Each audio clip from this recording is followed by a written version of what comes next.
Tervist, mina olen Karu ja te vaatate Museaaliminuteid. Tänases saates tutvustame me teile ühte küünlajala tüüpi, mis on pärit keskajast ja mis meil siin saates on esindatud Soomest pärit koopia kujul.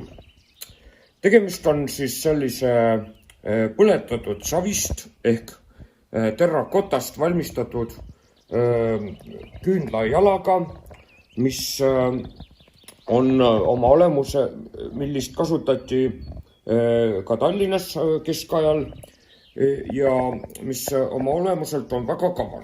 Nimelt, ta on siin minu ees, siin on üleval on küünlava ja kuhu käib küünal sisse, aga kui me nüüd pöörame seda, siis ei muutu mitte midagi.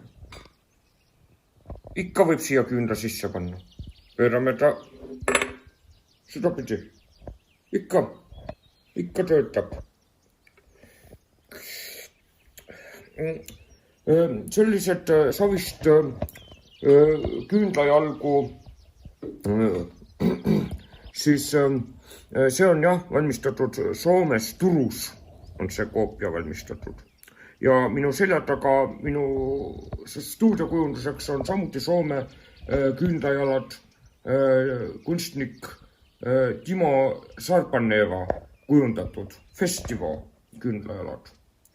Nii et kuigi on kevad, tulemas on kõige valgem aeg, on täna selline väga hämar ilm, nii et kunstlikku valgust on isegi täna vaja. Tänase saate teemaks oli küünlajalg. Jääge meiega ja vaadake ka meie järgmiseid ja eelmiseid saateid. Aitäh!